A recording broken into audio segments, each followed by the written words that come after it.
নতুন বিনিয়োগ নেই, বেকারত্ব সর্বোচ্চ পর্যায়ে। প্রতিদিন মানুষ আশাহত হচ্ছে। অন্তর্বর্তী সরকারের শাসনকালে অর্থনৈতিক অবস্থাকে এভাবে মূল্যায়ন করেছেন তত্ত্বাবধায়ক সরকারের সাবেক উপদেষ্টা ডক্টর হোসেন জিল্লুর রহমান। তার মতে, গণ অভ্যুত্থানের পরও তরুণদের হতাশা কাটেনি, বরং তাদের দীর্ঘশ্বাস আরও বেড়েছে।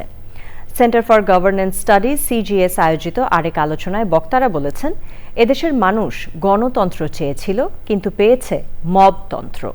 রিজভি নেওয়াজের রিপোর্ট। ঢাকায় সিরডাপ মিলনায়তনে centre for governance studies CGS এর আয়োজনে অর্থনৈতিক সুশাসন ও দুর্নীতি প্রতিরোধ নিয়ে সংলাপ।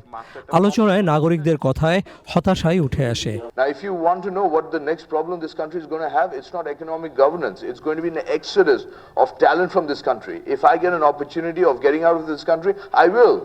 এক অফিস থেকে ইন্সপেক্টর আসলো, সে নানান ধরনের কাগজপত্র চাইতে রইলো।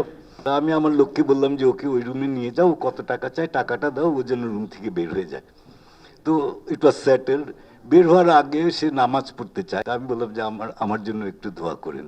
শেখ হাসিনার পতনের পর নতুন সরকারের কাছে মানুষের চাওয়ার বিপরীতে প্রাপ্তি কতটুকু? বিনিয়োগ স্থবিরতা এখন স্থবির হয়ে গেছে। যে কর্মসংস্থানের একটা মহা সংকট তৈরি হয়েছে বাংলাদেশে। তরুণরা এই পরিবর্তন 24-এ এনেছিল, তাদের মূল তাড়না ছিল কর্মসংস্থান। দারিদ্র্য কমার বদলে উল্টো দিকে হাঁটছে।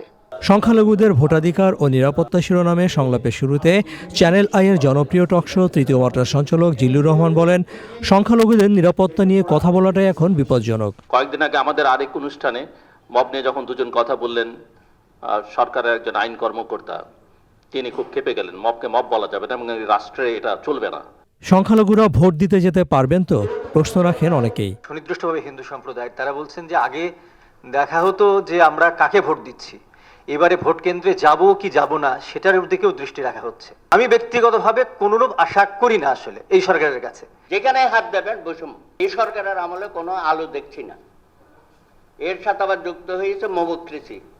সকলে মিলে চাইলাম একটা উন্নত মানের ডেমোক্রেসি, এখন মবক্রেসির সংস্কৃতির মধ্যে আমরা পড়ে গেছি। কয়দিন আগে এখানে একজন প্রসিকিউটর, চিফ প্রসিকিউটর, আবার তিনি মবক্রেসির পক্ষে বক্তব্য দিয়ে দিয়েছেন।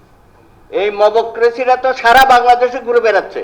যে অন্যায়টা আমরা দেখে আসছি 1 বছর ধরে যেগুলো চলেছে, এই মিথ্যা মামলা নিয়ে এতজনকে যে আটকে রাখা হয়েছে, এখন তো মনে হচ্ছে যে এই সরকার চলে যাবে, এই সময়টা পার করে এই বোঝাগুলো নতুন সরকারের কাছে দিয়ে দিবে। কিন্তু আমার মনে হচ্ছে আমাদের দাবি তোলা উচিত যে তাদের সময় যেহেতু এটা হয়েছে, তারা যাওয়ার আগে অন্তত এই কয়টা ঘটনা তারা নিরসন করে, তারা সমাধান করে যাতে চলে যায়।